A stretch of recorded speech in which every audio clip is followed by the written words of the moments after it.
Nous vivons aujourd'hui un paradoxe assez particulier. Nous avons 20% des jeunes qui sont au chômage et par ailleurs, les entreprises n'arrivent pas à recruter. La plupart des entreprises, alors dans le domaine des travaux manuels en particulier, mais il n'y a pas que ça. Dans beaucoup de domaines, c'est à peu près le cas. La situation n'est pas simple, il ne suffit pas de dire vous avez X demandeurs d'emploi à X postes et que ça puisse matcher directement. Effectivement, ce n'est pas si simple que ça. La première question qui est souvent évoquée, c'est celle de la formation, en disant peut-être simplement que la formation des jeunes ne correspond pas aux besoins des entreprises. Et objectivement, je ne pense pas que ce soit le cas, parce que nous avons un dispositif de formation en France qui est quand même conséquent, qui est efficace, et avec des moyens qui sont mobilisés justement pour répondre aux besoins des entreprises. De plus, la plupart des entreprises sont prêtes à former les jeunes, en disant soit par le biais de l'apprentissage, soit en formation interne, en disant voilà, nous, à partir du moment où vous êtes prêts à travailler avec nous, nous nous engageons à assurer un véritable parcours de formation. Il y a deux aspects que l'on peut envisager dans ces difficultés de recrutement. Il y en a un qui est lié aux jeunes et il y en a un qui est lié à l'entreprise. Pour commencer par celui de l'entreprise, nous vivons une époque où le sens a de plus en plus d'importance. C'est-à-dire que beaucoup de jeunes veulent s'engager sur un métier qui a du sens. Et évidemment, tout le monde ne peut pas être médecin ou travailler dans une ONG ou des métiers qui peuvent avoir effectivement un très fort chargement en termes de sens. Mais surtout, bien comprendre que tous les métiers ont un sens à partir du moment où ils sont au service de la société. Mais ce qui veut dire que les entreprises doivent faire un travail sur elles-mêmes, c'est-à-dire que c'est vraiment un changement de type de management, une approche différente de la relation humaine et du sens de l'entreprise dans ce qu'elle a de plus intime, c'est-à-dire le service de la communauté.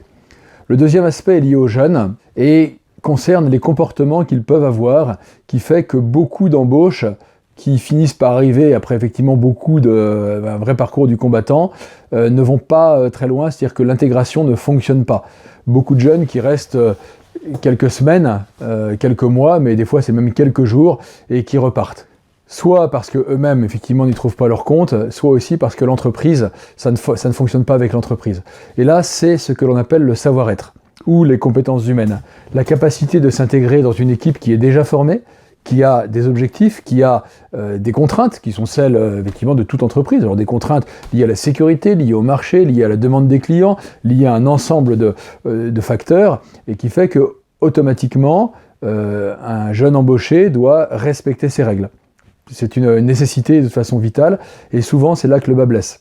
Donc la question du savoir-être est devenue véritablement cruciale et il m'arrive très souvent de rencontrer des entreprises qui me disent « Écoutez, donnez-moi un jeune qui ait envie d'apprendre, donnez-moi un jeune qui sache travailler dans une équipe, qui ait véritablement ses codes de vie en société, de vie en communauté et moi je chargerai de lui donner la formation technique et d'en faire un compagnon qui pourra avoir une véritable carrière chez nous ».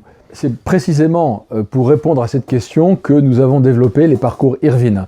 Les parcours Irvine, c'est une préparation opérationnelle à la vie active. Ce n'est pas une formation professionnelle, ça prépare véritablement à la vie professionnelle, à la vie active dans toutes ses dimensions, par la formation au savoir-être et aux compétences humaines. Les compétences humaines, qu'est-ce que c'est ? En fait, c'est l'ensemble des compétences qui ne sont pas forcément liées à un savoir-faire professionnel, mais qui sont fondamentales pour la vie en communauté, la vie dans une équipe quelle qu'elle soit. Ça ne s'applique pas simplement à l'entreprise, c'est pour la vie en société de manière générale. Parce que nous avons beaucoup trop tendance à vouloir réduire la compétence uniquement à des éléments techniques, et je dirais même l'intelligence à une approche qui serait mathématique, une approche logique. Le QI simplement. Or, il y a une quantité incroyable de compétences et d'intelligence qui ne sont pas liées uniquement à ces aspects-là, qui sont quand même assez restrictifs. Alors, Irvine a été expérimenté depuis déjà 3 ans, avec un certain nombre de jeunes qui sont passés avec nous, avec beaucoup de succès, basé avant tout sur l'expérience collective de relation avec le milieu naturel. Alors c'est pas une préparation au métier de l'écologie, même si ça peut bien évidemment y amener, mais c'est parce que le milieu naturel, c'est un lien à la terre, c'est un lien à une collectivité, à une communauté qui s'étale dans le temps. C'est retrouver le sens de la vie. Et justement, on en revient à cette question de sens dont on parlait effectivement en introduction, mais aussi parce que c'est un milieu qui nous oblige à sortir de notre confort. Il y a beaucoup d'activités qui sont exigeantes, qui demandent beaucoup d'implications, entre autres dormir à la belle étoile, marcher, construire des bivouacs, enfin, un certain nombre de chantiers aussi qui sont liés à la nature, à la permaculture, etc. Parce que ça nous amène automatiquement à sortir de nos zones de confort, à retrouver une certaine rusticité et à se retrouver finalement dans un milieu qui pourrait paraître hostile. Mais c'est pas du tout neutre parce que la société aujourd'hui est beaucoup plus hostile que le milieu naturel, qu'une forêt en pleine nuit. Et en fait, apprendre à apprivoiser ce type de milieu, apprendre à apprivoiser ses émotions, parce que nous pouvons compter sur le groupe, parce que nous pouvons compter sur les autres pour affronter ces étapes, pour affronter ces obstacles. Justement, cette préparation aux compétences humaines se fait par l'immersion en milieu naturel. La biocollectivité, bien évidemment, est aussi un pilier majeur, ainsi que le dépassement de soi, la fierté, l'estime de soi dans le travail collectif et le respect du bien commun et de la collectivité, qui encore une fois est favorisé par cette relation forte que nous ayons avec les écosystèmes, avec la nature en termes généraux. Alors aujourd'hui, nous sommes sur un cap, après avoir expérimenté pendant quelques années en faisant des prototypes, si vous voulez, de formation, nous voulons créer un centre permanent qui soit capable de former plusieurs centaines de jeunes par an, parce que ça devient véritablement une urgence pour sortir de ce paradoxe avec un chômage massif des jeunes et des entreprises qui n'arrivent pas à recruter. Et nous faisons vraiment le pari avec l'expérience que nous avons eue, que pour beaucoup d'entre eux, ça pourrait marcher à condition que les entreprises répondent aussi à la question du sens que j'ai évoqué en introduction. C'est-à-dire qu'elles-mêmes doivent se former à être capables de former et de manager des jeunes, parce que ces générations YZ, en fait, ces générations qu'on appelle du millénium, nous interpellent et nous appellent certainement aussi à changer nos pratiques pour revenir peut-être à plus d'authenticité. Pour ce faire, nous allons relancer les parcours Irvine à partir de la fin d'année 2019. Et là, aujourd'hui, nous cherchons des partenaires. Nous nous adressons à des entreprises qui ont bien compris que les compétences humaines étaient fondamentales dans leurs propres équipes. Et ce que nous leur proposons, c'est de parrainer un jeune, c'est-à-dire de financer leur formation et de le recruter à l'issue, avec une formation professionnelle technique qui pourrait être faite soit au sein de l'entreprise, soit sur d'autres dispositifs.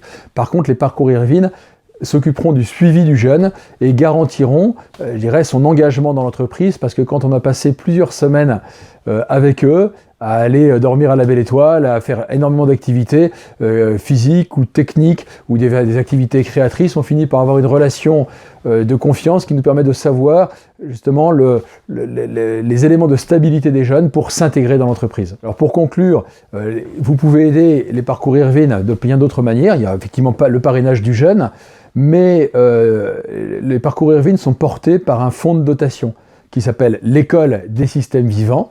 Et donc vous pouvez effectivement aussi effectuer des dons à ce fonds de dotation qui nous permettra de créer notre centre permanent.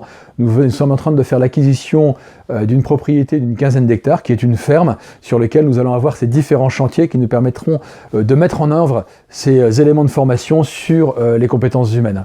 Donc soit par le mécénat, soit comme je le disais, par ce financement de la formation, parce qu'aujourd'hui nous vivons une période qui est quand même assez intéressante, qui est assez extraordinaire, et je pense que ces difficultés d'intégration des jeunes, c'est pas forcément un problème, c'est certainement un message qu'ils veulent nous faire passer, nous de l'ancienne génération, nous donner la voie du changement, qui est celle du sens, celle des relations humaines, celle d'une économie qui soit centrée sur l'homme et pas simplement sur la compétition. Alors rejoignez-nous dans cette aventure, une aventure avec la jeunesse, pour construire un avenir qui soit au service de l'homme et au service de la vie. En avant!